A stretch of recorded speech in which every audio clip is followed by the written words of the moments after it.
एक प्रमुख विषय था कि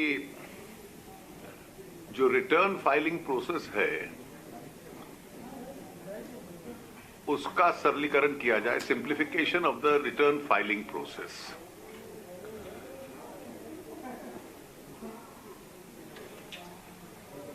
काउंसिल ने एक मिनिस्टेरियल ग्रुप भी बनाया हुआ था श्री सुशील मोदी की अध्यक्षता में, और एक आईटी कमेटी भी थी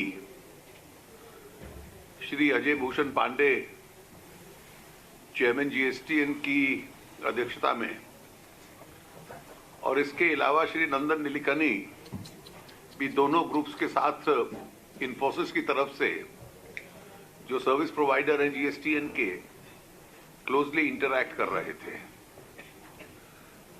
तो तीनों ने, श्री सुशील मोदी ने अपनी डिस्कशंस जो हुई उसके बेसिस पे अपना प्रेजेंटेशन दिया।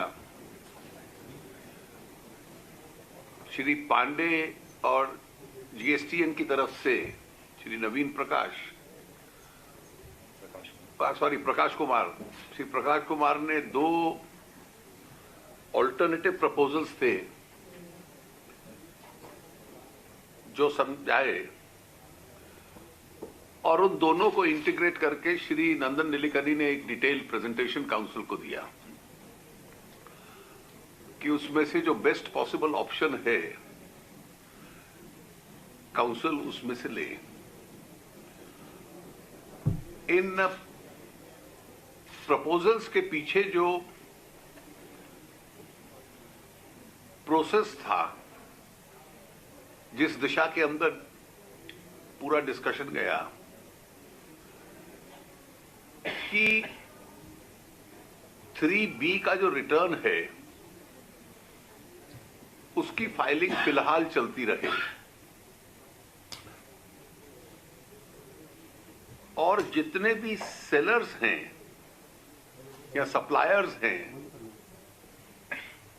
वो अपने इनवॉइसेस लोड कर दें और उन इनवॉइसेस पे के माध्यम से किस किस को सप्लाईज किए हैं ये डिटेल्स दे दें। और स्वाभाविक है कि बायर और सप्लायर दोनों के बीच में जो 3B की रिटर्न फाइल करेंगे वो सप्लाईज अपने आप रिफ्लेक्ट होगी, और अगर उसमें कोई फर्क नजर आता है तो at a later stage they can be asked to explain, और ये एक डेटरेंट होगा फर्स्ट इंस्टेंस में कि भाई आपकी 3B की जो रिटर्न है वो उस इनवॉइस के साथ मैच करती है कि नहीं, और अंत में इसको इस दिशा में ले जाएं कि केवल सप्लाई इनवॉइस लोड हो जाए और उसी के बेसिस पे टैक्स डिपॉजिट्स हो जाएं। तो सप्लाई इनवॉइस की लोडिंग पे ये तय हो जाए कि दोनों पार्टीज ने जो क्रेडिट्स क्लेम किए हैं वो उचित है कि नहीं, क्योंकि ये 3 अलग अलग प्रेजेंटेशंस थे और उसमें से ये डिस्कशन की दिशा बनी। तो अगर एक वाक्य में कहूं तो it finally was culminating in a direction that initially there will be a 3B return and there would be a supplier's invoice which could be adequate. So this would be a very simple process. Council felt कि इसके ऊपर जो ministers group है वो और हमारी IT committee और नंदन नीलेकनी एक बार डिस्कस कर लें और इसको फॉर्मलाइज कर लें और कुछ दिनों के बाद इसको हम राइटिंग में मिनिस्टर्स को सर्कुलेट कर देंगे काउंसिल में, and we will probably have a meeting, the 26th meeting on video conferencing, and try and approve this alternative system. So today it was discussed but not finally approved, but it's moving in that direction. The Council also reaffirmed its decision that on the 15th of January, on a trial basis, the e-way bill system has begun, and on the 1st of February, interstate e-way bill loading will be necessary. 15 states have said that they will also start on the same day the intrastate e-way bill. And therefore, the trade in the transport industry is expected to comply with the e-way bill requirements itself. The Council also reviewed the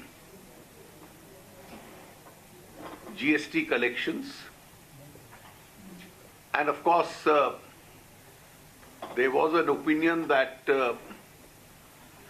so far we have been relying on the unilateral declarations of the trade itself,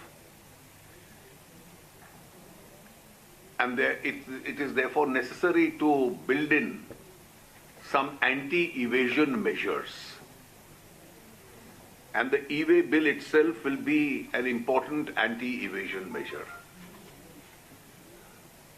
There was a subcommittee to define as to what items would be covered under the handicrafts. It was headed by the CBEC chairperson, Mrs. Sarna. That report was considered and accepted. And now the fitment committee will fix the rates for about 40 handicraft items. There could be some more added to it because some states wanted some more additions to be added to it. There was a recommendation of the fitment committee both with regard to goods and services. In some cases, there were a recommendation in regard to 29 goods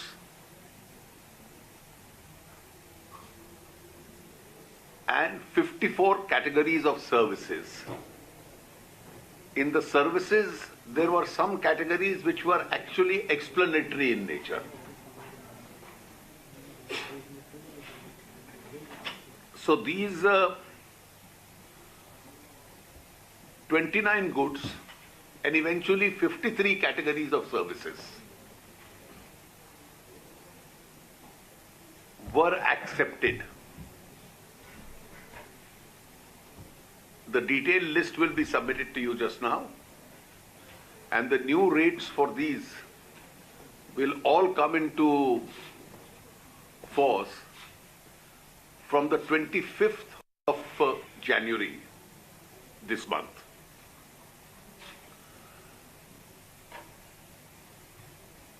The composition scheme was seriously discussed, and the collections in regard to the composition schemes was a matter of concern.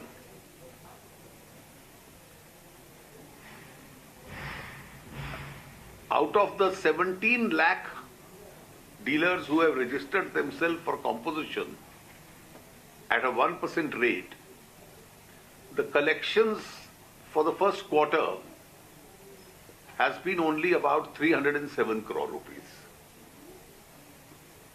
So the scheme has not been very enthusiastically responded to. In fact, most of the people who have resorted to composition are actually below 20 lakh in turnover as they have declared. So there seems to be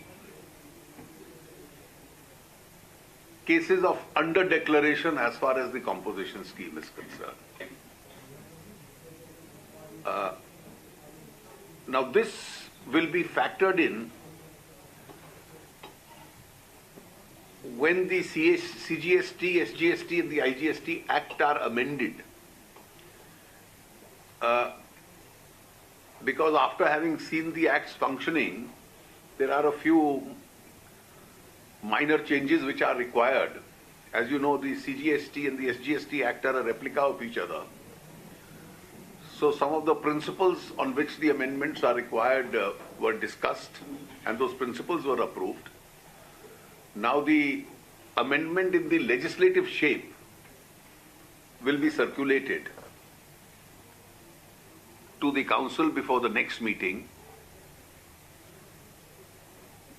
and the approval will be sought. One of the suggestions has also been to consider the reintroduction of the RCM mechanism under section 9(4) only for those who opt for the composition scheme.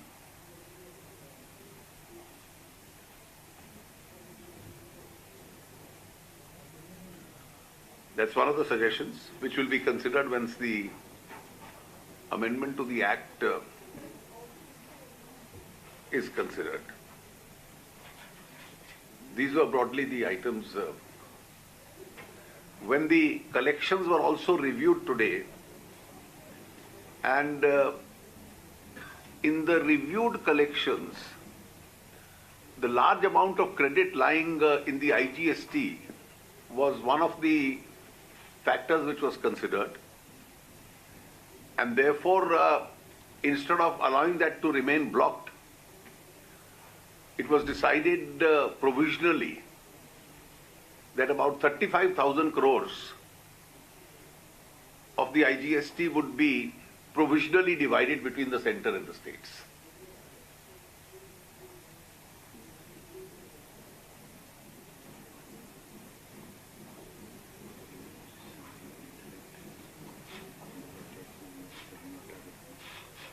As you all know that this, of course, division will reasonably ease the indirect tax positions also, both of the center and the states. And as far as the direct tax position is concerned, we are well ahead of the target. As of 15th of January, we are growing at about 18.7%. In the last few months, particularly in the last 2-3 months, the rate of growth has been reasonably rapid. That's all I have to say.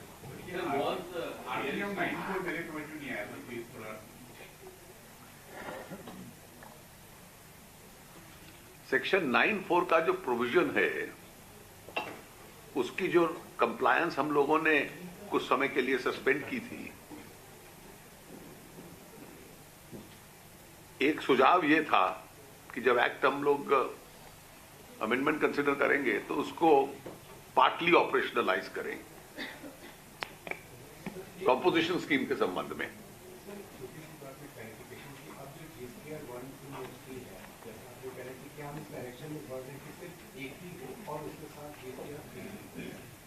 That seems to be the course of events.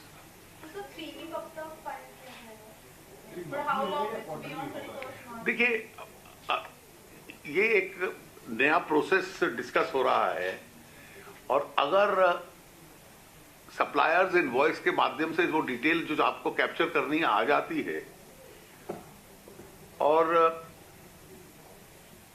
Supplier का और buyer के बीच में जो अंतर है वो gap narrow down कर जाता है, तो फिर काफी और फॉर्मेलिटीज अनावश्यक हो जाएंगी।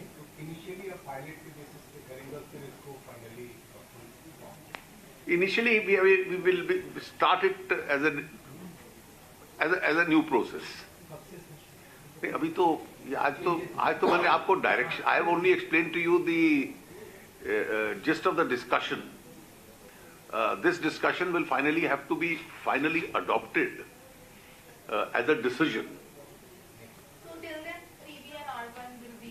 Till then, the existing system continues. Sir, ये हैंडीक्राफ्ट के कुछ आइटम को हैंडीक्राफ्ट में रखने का जो विचार आया है और साथ ही साथ 29 गुड्स और 53 सर्विसेज का, इसका कोई टैक्स कलेक्शन पे किसी तरह कोई असर पड़ने की संभावना? ऑब्वियसली जब आप थोड़ा रेट कम करते हो तो एक असर पड़ता है, बट बहुत ज्यादा नहीं है सर। ये सेक्टर्स वो हैं जिसमें एम्प्लॉयमेंट बहुत ज्यादा है और इसलिए हैंडीक्राफ्ट्स में आप principal concern is to maintain that employment. When will the amendments happen to the? जब प्रपोजल फाइनल उसको फाइनल शेप देंगे तो बता देंगे ना आपको। When will the amendments come through? When will the amendments? Two questions, yes, sir.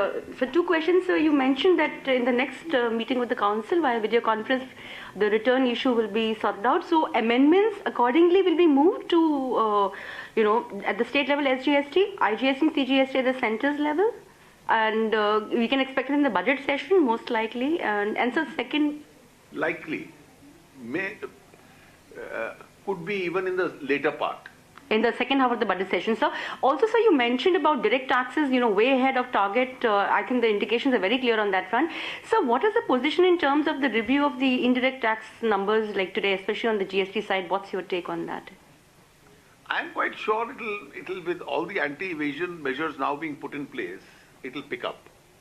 So, but first 3 months, that was more than 90 crores. देखिए अभी तक we have been अभी so far whatever results we have seen is a voluntary compliance, and this voluntary compliance was without any anti-evasion measures. So the fact that we have put in the first anti-evasion measure now in place itself sends the meaning.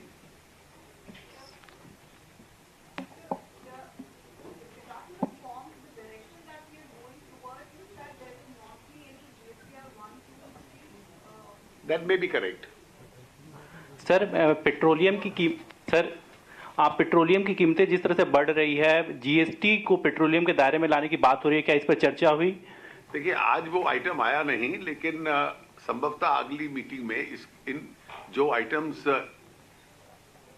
GST के बाहर हैं उन पे चर्चा होने की संभावना है। Sir, what was the view taken on real estate? And sir, is it was not discussed today. It will be discussed in the next meeting. Right, sir, but there is a small clarification required. Do we need to need a constitutional amendment for inclusion of real estate under GST? वो एक बार examine कर लूंगा मैं। ठीक है sir, अभी 28% के slab में कितने आइटम्स हैं रह गए हैं? देखिए आइटम्स तो होंगे अभी भी, बट ज्यादा कोशिश ये है कि जो लग्जरी और आइटम्स और सिन गुड्स हैं वही रह जाएं उसमें, demerit goods. Sir, Hindustan has offered about 119 crore as they have said that they have gained about 119 crore and they have offered that money to the government. What is the government's position on it, and has any other company also offered some similar amount?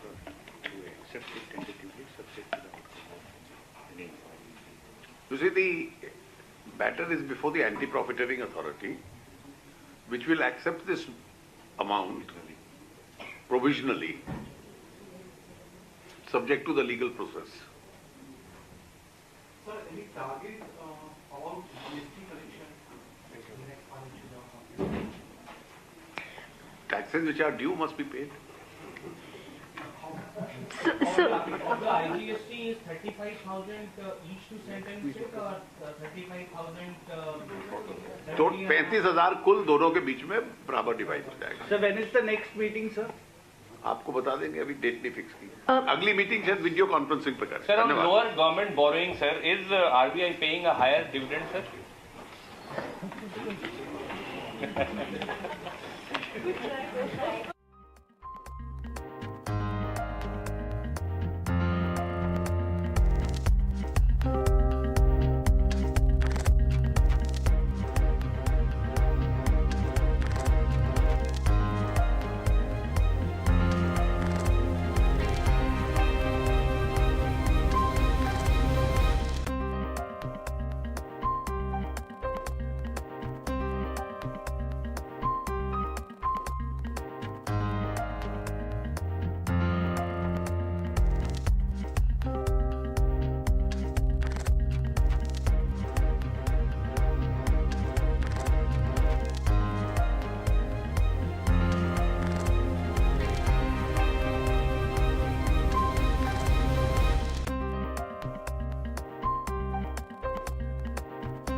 and welcome to Bloomberg Quint. You're tuned in to the fine print, and the GST Council meet in Delhi just got over, and the Finance Minister finished with the media briefing. Let's first look at the key announcements that came in. The biggest expectation from this 25th GST Council meet was the simplification of the return filing forms, which means that GSTR 1, 2 and 3 were supposed to be simplified and clubbed into one form and presented to taxpayers. The discussion on that has happened, and what the Finance Minister told the media was Nandan Nilekani made a detailed presentation on the simplification of GST return filing form, and based on that presentation, the GST Council will decide has decided that the filing of GSTR 3B or the summary returns will continue for now and for the time being, and the matter will be taken up again in a video conferencing meet in the next 10 days. The other important news coming in from this council meeting is that 40 handicraft items rates on that will need to be will have been decided to be revised, and the fitment committee will fix the rates for about 40 handicraft items. The other important point that the Finance Minister made was that there was some discussion on inclusion of real estate into the fold of GST, but no conclusion has been reached on that so far. There are several comments that are coming in from individual state FMs. The Uttarakhand FM told Bloomberg Quint that GST rate has been cut on 29 items to 0%. There was no decision, again, he said, on the real estate. The Andhra Pradesh Finance Minister said that the states are worried about compensation, and there are some figures that the Finance Minister disclosed to the media on the division of the revenue that has come through IGST between state and the centre. So the Finance Minister said this, and I'm quoting him verbatim, which is to say that 35,000 crore of IGST will be provisionally divided between centre and the states, and here it will be important to consider what the total amount or the total collection of IGST has been so far. We'll get you that perspective in just a bit. We have with us Bharat Goenka, co-founder and managing director of Tally Solutions, with us on the phone line. Bharat, this was a meet where everybody was expecting that the return filing process will be simplified. That hasn't come in. So weigh in on, are you disappointed? That is one. And two, what sort of changes do you anticipate going forward on the simplification of the GSTR forms? Yeah. So thanks for having me. So honestly, I'm not disappointed, because I think they have signaled that they are examining it with seriousness, and personally, I'm happy that they have not gone into it with haste, but they're intending to get into it with deliberation. So the fact that they're going to take another few days to reach a conclusion is perfectly fine. In terms of expectations, personally, I think the biggest expectation for any business is to be able to bring predictability of the way they can operate their business, the way they can expect to claim their input tax credit, and therefore calculate their potential profitability and appropriate pricing of their goods. So the earlier you can have certainty of that, the simpler your business is. The more the process is delayed, that means I don't know up till 45 days, or I don't know up to 60 days, or I don't know up to 75 days whether my credit is going to be available to me or not, the more complex business becomes. So that's really the expectation that one has, that the simplification of the return filing process will ease the certainty with which businesses can operate. Sure, Bharat, two things here. Your Tally Solutions is operating both as a GST Suvidha provider and an application service provider. So you're in a great place to comment on how the first experience of GSTR 1 filing has been, and which was the last date for which was 10th of January.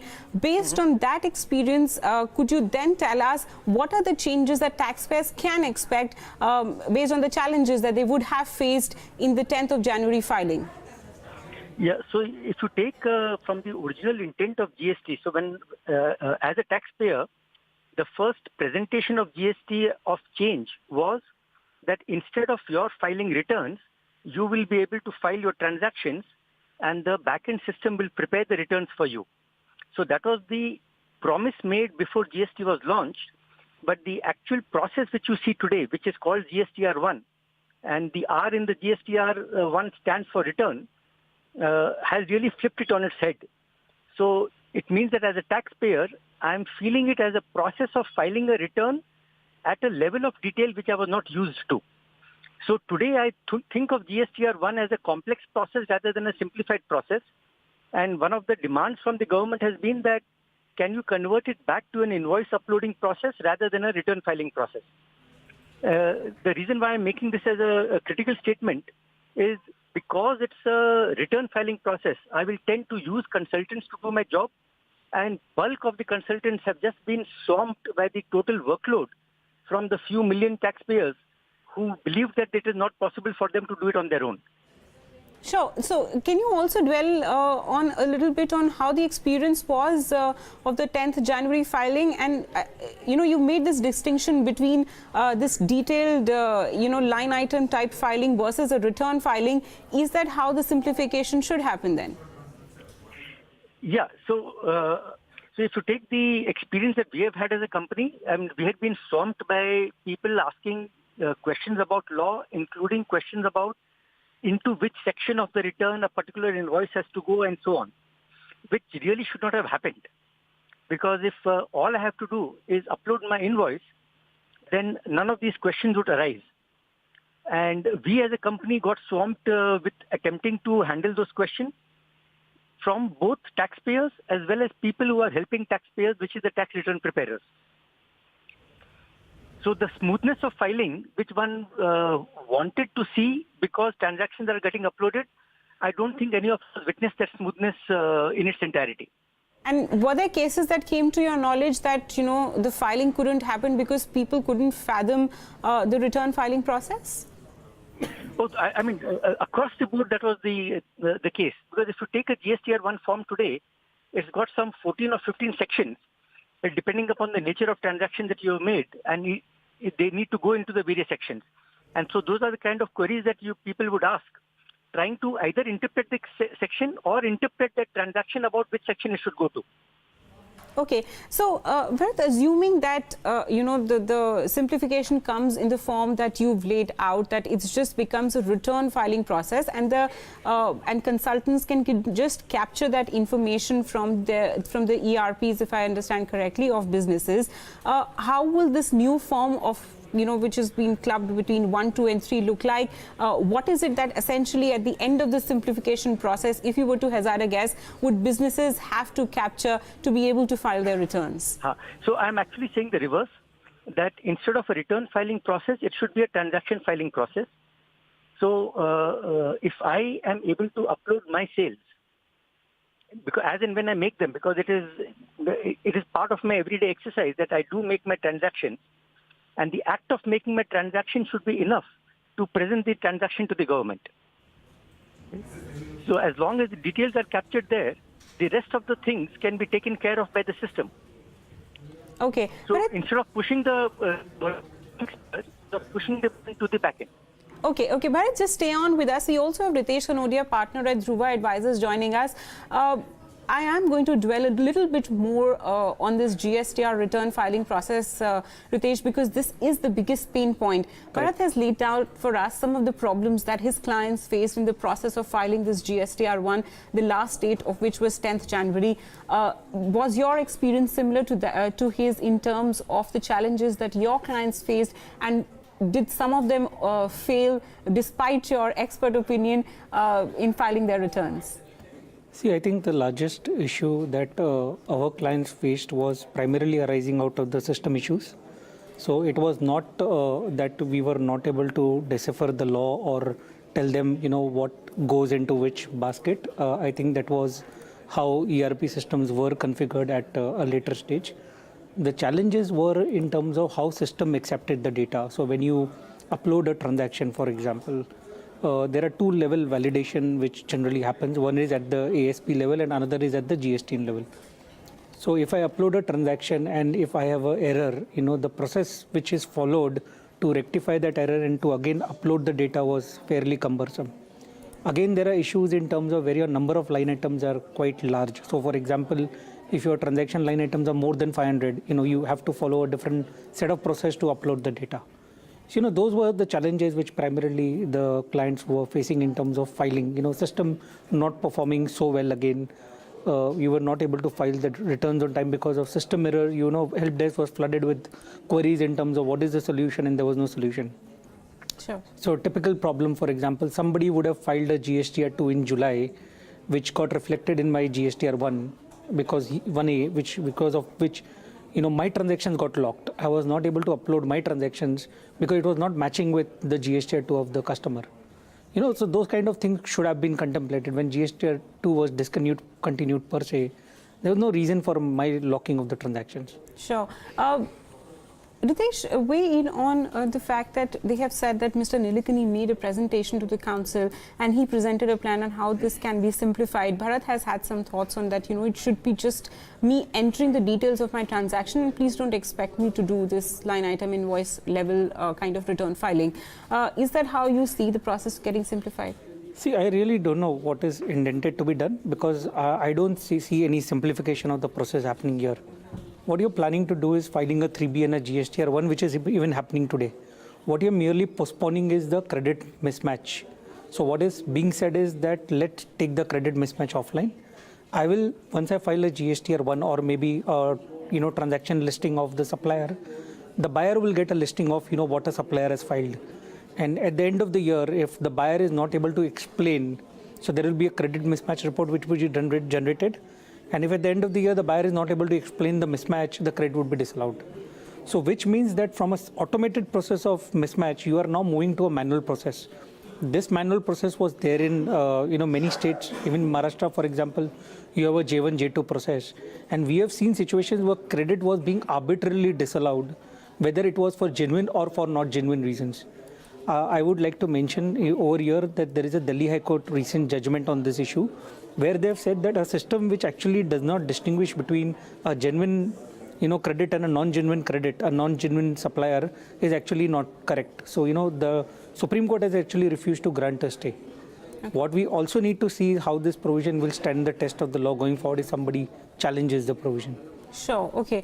Ritesh, the other aspect that I do want to talk about is the one statement that the finance minister made, and that is to do with the revenue sharing between states and the centre. Yeah. And he mentioned 35,000 crore of IGST will be provisionally divided between centre and the states.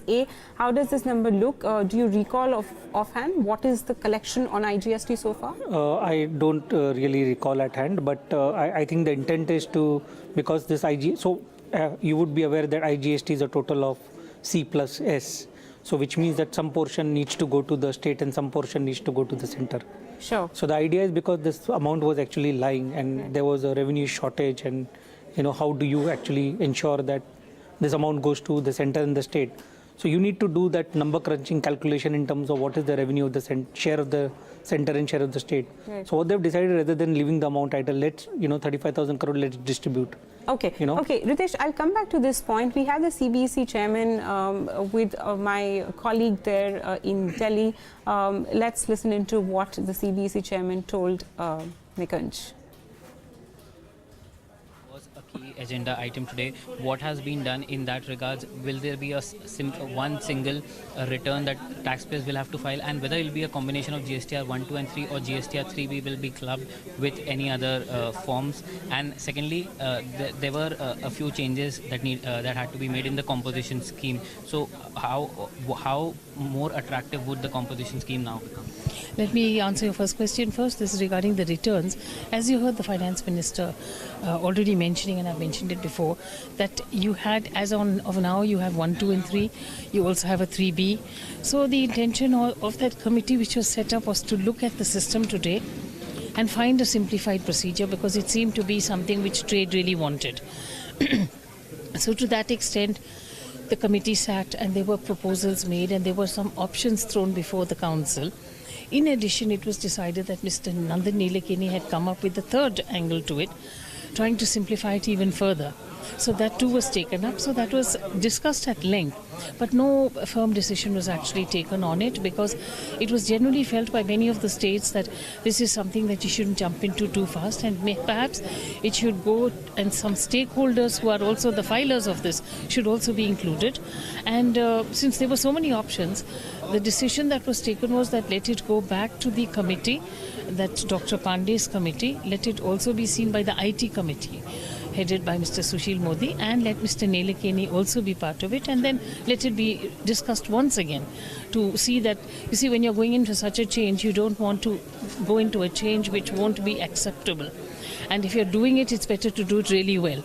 So that's the discussion that is. On the composition scheme, ma'am, how well would it be, how further would it be widened? Well, let's see. We are hoping, again, it was discussed. You will see the handouts that are being given on the small changes that have been made. But some of this will happen in the law changes. So while some discussion did take place, it's not really in a final mode as yet. And as you heard the Honourable FM speaking, there will be a paper prepared, there will be the formulation, the actual legal formulation section-wise would be prepared, and it would be circulated to all members, and probably it would be discussed after that through a video conferencing meeting. And ma'am, one more thing, the Finance Minister said that the IGST collections of about 35,000 crore would be distributed between the states and the centre. Yes. How would this be done, whether it will require a change in the law, because the credit that had to be given to taxpayers would now be distributed between states and No, the I centre? think, you see, this would be a provisional way of doing it, in the sense that what will come later is just being divided now to assuage the problem of revenue, both for the centre and states. So I think after it is dispersed, it would be looked at in terms of provisional to be adjusted subsequently. So there's just a solution which I would look at as a temporary solution for this year. Last It's a question. unique year, you know. Ma'am, real estate and inclusion of real estate and natural None gas of this was discussed. also- None of this was discussed today. Thank you so much, ma'am. Ma'am, we are in the queue next. All right, that was CBEC chairman talking to my colleague Nikunj in Delhi, laying out essentially what the agenda on the 25th GST Council meeting was. Abhishek Rastogi of Khaitan also joins us on the phone line. Abhishek, what do you make of the announcements that are coming in from the GST Council meet today? Are you disappointed that we didn't get a simpler GSTR return filing form? See, I think it's a balanced announcement, and they have taken into consideration a lot of aspects of how to improve the ease of doing business and how to make the revenue collections happen in the days to come. So I think from that approach, I think there is a fair balance. Now, as far as this ease of doing business and 3B filing continues, so which means that from the perspective of the simplification, there is an initiative because the 3B filing would continue, but the supplier's invoice would remain the predominant factor, both from respect of the payment of the taxes or the credits. So basically, with respect to the credit matching, there has been an announcement as far as the simplification is concerned. The 3B filing continues, but you know, in a restricted way, the compliances would be done, and so to a large extent there would be some relaxation to the businesses. But I think what was more encouraging was with respect to the benefits which have come to certain sectors like handicraft. Mind you, the government again announced that there will be about 29 goods on which the rates would be reduced, and there would be about 53 categories of services on which the rates would be amended. So from that perspective, I think the rate tweaking still continues. The government wants to, you know, have a fair balance with respect to the revenue collected and the compliances to be met, and that's why few of these things like e-way bill would come into effect from 1st of February.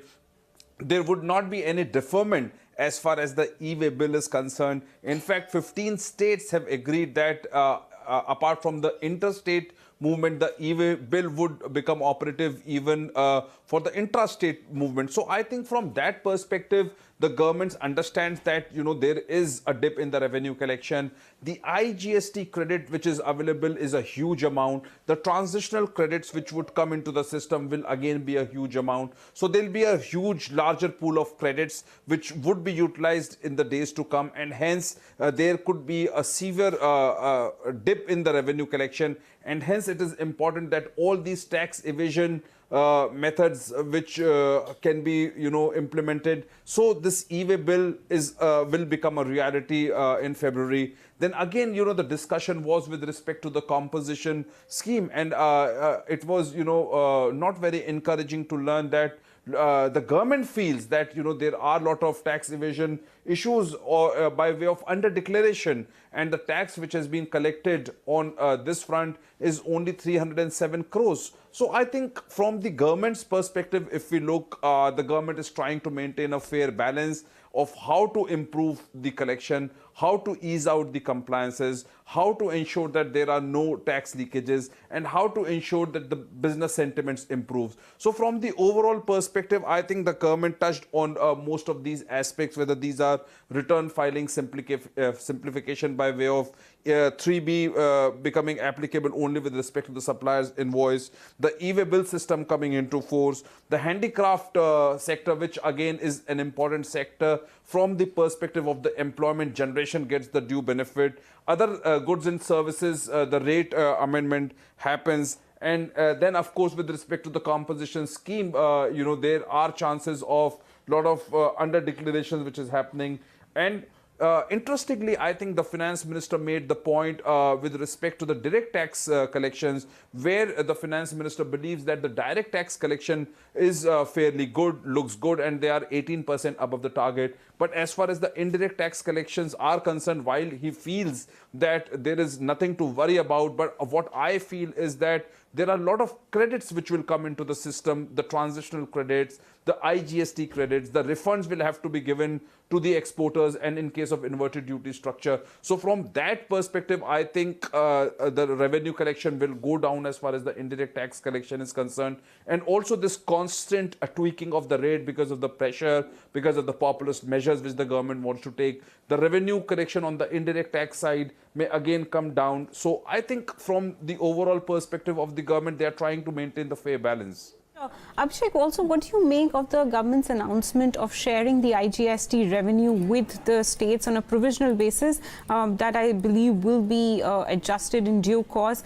The amount that the finance minister said that will be shared between the centre and the state is to the tune of 35,000 crore. I was just looking at some numbers in terms of the IGST collection so far. I just managed to get the November figures, which is to the tune of 41,270 crores. Do you remember offhand what have been the IGST collections so far? And again, what do you make of this decision to divide this provisionally between state and centre? See, I think there is a lot of pressure on the federal government. The central government had promised that they would, give the compensation to the states if there is a dip in the revenue collection. And I think from the indirect tax perspective, there is certainly a dip in the revenue collection if you see a couple of states, especially Punjab and so on and so forth. So I think this 35,000 crore of IGST credit, they just don't want it to be blocked. While this would be utilized in the days to come by the businesses to offset their interstate IGST tax or the CGST plus SGST, because IGST can be used everywhere. So the government's intention is that, this gets either utilized or the benefit goes on to the state, because at the end of the day, the state also has to perform in its duties. So from that perspective, it becomes very important that the federal government lives up to the expectation of the state governments. All right, okay. The other point, Ritesh, that is important here, and Abhishek touched upon it a little, was that the composition scheme that the finance minister says has not been enthusiastically responded to. Yeah. He says the collections for Q1 have been 307 crores only, and most people have been below the 20 lakh as per their declaration. That's disclaimer, he's put it out. And this, he said, will be addressed as the acts are amended. What do you see why people are not responding to the composition scheme as well? And two, what can be done or what amendments can we expect on this aspect? See, I think what one needs to understand is also the limitations of the composition scheme. So what happens is typically there are two types of transactions which are possible. One is a B2B transaction and another is a B2C transaction. In a B2B transaction, when I am dealing with a buyer who is a business buyer, he would be entitled to take credits. Now, if a supplier goes under composition, which means there is some leakage of the GST credit, which is happening in the chain. So why would somebody want to buy from a composition dealer in such scenario?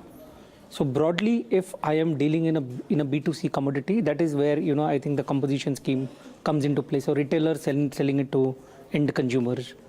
Because no business person would actually want to buy from a composition dealer and have some loss of credit, in the supply chain. That's primarily one reason. Another could be probably a lot of businesses who are actually splitting, their turnover. So you have the entire family sitting out there showing some portion of the turnover and going under composition. So, that. How's the government going to ever be able to address this splitting of businesses and dividing of turnovers to be able to come into the fold of 20? See, under the erstwhile excise law, there were clubbing provisions which actually said that if it is established that you've artificially done a splitting and you're showing turnovers into two different baskets, then they can club the turnover. And so there was a threshold limit of manufacturing excise 1.5 crores, and they said we can actually club this if it is proved that you've done it artificially. I don't know what the legislative amendments are, but probably they're looking at those kind of amendments under the GST law. To be able to allow clubbing? No, so basically it would give powers to the authority to actually look at a transaction and say that have you actually artificially done the splitting. Okay. This is just my thought. I really don't know whether the amendment in the law is going to be in this direction, but that seems to be a good way to address the issue of people splitting the turnover into multiple parts and going out of the tax net. Okay. The other aspect that has not even taken off, and we've been pushing it all along, which is the reverse charge mechanism, and the finance minister said that this will be considered again for amendment when if and when they come to it. Again, do we then expect that the RCM process will be done away with, or how are they going to address this? Because businesses who have to do compliance on behalf of an unregistered dealer, they are saying that why should we do compliance? It's just adding to our cost and burden, and it's very onerous. How will you tackle a situation like this? So right now, there has been no discussion around whether an RCM scheme is going to be continued. So, okay, also, if I add, how are the filings or this data is being captured today when this RCM doesn't exist? If you're dealing with an unregistered dealer currently, no compliance is being done on that? No. Okay. So, because I don't get credit out of that, and neither does he file the returns. Okay. So that goes out to the tax net. Okay. Ritesh, I also have some press release that the GST, that the government has issued, and there have been some changes in terms of rates, etc., and rationalization of certain exemption entries. The one aspect that you were talking to me offline about was, some benefit in terms of transportation that could have benefited IT companies. I don't know if that has made into the press release, but it will be what's talking about in terms of what pain point do you see there? See, what happens is, there is an item called as motor car, which is outright, not being allowed as credit. So they've just said that, credit with respect to a motor vehicle is not available. But if you look at the use of the motor vehicle, it could be either for personal consumption or it could be for business. So the IT companies use the rent-a-cab operators for various purposes, including transporting their employees. There are security reasons around it. There are compulsion regulatory requirements around it. So, for example, a woman needs to be dropped at home at the night. The logic seems to be that we don't want to disallow you credit because it is very clear that this is for business purpose. That's what the thought process was, which I've been hearing. IT companies have represented to say that allow us that credit, and that forms a very significant portion of the IT company's cost. The rent-a-cab operators, which they hire. Okay. In fact, just to mention one point, sure. When you talk about a motor vehicle, it is not only about the IT companies, but there are many other service providers who actually are using these vehicles for the purposes of provision of services.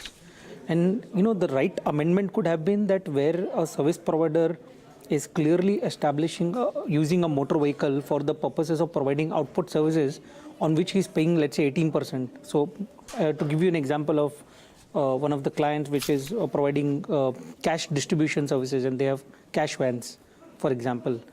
Now that is clearly used for providing a service where I am charging 18% GST. So there should be a provision which actually clearly allows this kind of credits, because this is clearly a leakage in the supply chain. Okay, Abhishek, let me bring you in, and I'm just reading out from the press release. I don't know the import or the impact or the extent of impact rather of the changes that the government has listed out. They have under the rationalization of certain exemption entries, they have said to provide in CGST rules that value of exempt supply under subsection 2 of section 17 shall not include the value of deposits, loans or advances on which interest or discount is earned. This will not apply to a banking company and a financial institution, including a non-banking financial company engaged in providing services by way of extending deposits, loans or advances. Abhishek, what do you make of this change, and what is this exactly saying and clarifying? See, while I will have to read the entire provision, looks like that this element of interest, etc., needs to be excluded from the purposes of this credit reversal and so on and so forth. So one is when it comes to the banking system, there is an ad hoc reversal of the credit which happens. When it comes to the businesses which are in the businesses other than the banking businesses, then what happens if there is an interest which is earned or the interest which is paid. So I think it is trying to address those aspects with respect to the computation or the credit reversals. But we will have to read that provision very carefully. Ritesh, you wanted to say something? No, I would say, so while I will have to go through the fine text, but it seems to be a very interesting provision. So what is happening is interest by law on loans, advances and deposits is an exempt income. Okay. Now, which means that you will have to reverse credit on that interest. While this provision was primarily introduced for banking companies whose major portion of the income is interest.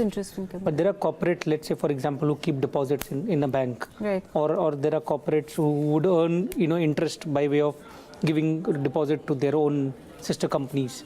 And the question which was arising was that because of interest being exempt, do they need to reverse credit? And this issue was even there pre the GST regime. And the broad principle was that no, you need not reverse the credit. Okay. I think this amendment seeks to address that issue. It's a very good amendment, I would say. Okay. Very good amendment. So it will have an impact on corporates, but this will not apply to banking and services and No. NBFCs. See, banking anyways. Anyway, the interest income is exempt. Interest income is exempt. It's more about reversal of credit. Right. Because the substantial portion of their top line is not GST payable. So there is no question of them taking the benefit of credit. Okay. Their major income, the business is earning interest income. Right. So, while logically it should apply to the banking companies, incidentally it also covered corporates, where it was not intended to be applied. And I think this provision seems to be addressing that issue. Okay, all right. So that's a good provision that has come in for corporates.